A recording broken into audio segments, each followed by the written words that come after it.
magagawa ang mga luha. Kahit pa maglumpas ay hindi mo makikita sa kanya. Pag-ibig na pangarap mo sa tuwing na kahit pa magwala, natunaw ng bula. Tahan na, eto panyo, punasan mo mga luha. Ako'y nandito lang, wag nang mabahala. Humawak sa'king kamay, handa akong gumabay. Tahan na, tahan na, tahan na, tahan na.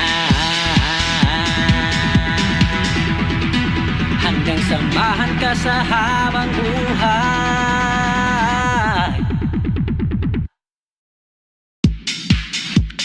Lahat ng pasakit at hirap na dinanas, di ka malas, nagmahal ka lang at nagtiwala sa kanyang muka. Matapos kanyang magdamag na maranasan, biktima ka ng salitang ikaw lamang, naakit sa pangakong ikaw ay sasamahan. Sa hirap, ginhawa at kalungkutan, sa kadiliman, at ngayon malinaw pa sa sikat ng araw na di ka kailangan. Ginamit ka lang sa kanyang sariling kaligayahan, pinagpustahan ng mga taong tinuring na kaibigan. Hinihiling na maramdaman mo ang kabiguan at lumapang sa malawak na putik na di na muli makakaahon pa.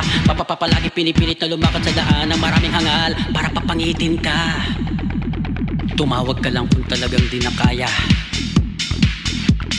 Sasagipin, lilingapin, gagamutin, mamahalin. Sana walang magagawa ang mga luha. Kahit pa maglumpas ay hindi mo makikita sa kanya. Pag-ibig na pangarap mo sa tuwing na kahit pa magwala, natunaw ng bula. Tahan na, eto panyo, punasan mo mga luha. Ako'y nandito lang, wag nang mabahala. Umawak sa'king kamay, handa akong gumabay. Tahan na, tahan na, tahan na. Ano man ang gawin ay wala pa rin. Bakit pag-ibig mo ay laging bitin? Puso mo'y hindi ko kayang sagipin, lalo na kung sa kamay mo'y bibitil. Hindi ko kayang makita na ikaw ay lumuluha. Dahil sa bawat patak nito, mundo ko ay gumugulo. Labis kitang iniibig, subalit di mo kayang ibalik. Nakakatawang isipin na ako ay walang halaga. Kahit na ipadama sa'yo na mahal kitang talaga. Taliwas sa kanya, sa kamay niya, dinanas mo ang tunay na kaba. Kabaliktaran ng pagmamahal, kabaliktaran ng pag-aalaga, kabaliktaran ng pagbibigay. At kahit pa ganyan, lahat ng iyong napala, patuloy mong minamahal, hindi ka ba nagsasawa?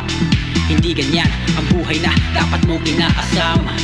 Marahil siguro nalason ka na ng mga yakap niya't halik, na sa sobrang higpit at sobrang tamis, paningin mo'y inalis upang di makita ang maraming mali at hindi malaman na ikaw ay sawi. Sigurado akong nagayuma ka na at naadik ka na, kaya paano kita bibigyang gabay Kung di ka na nakahawak sa akin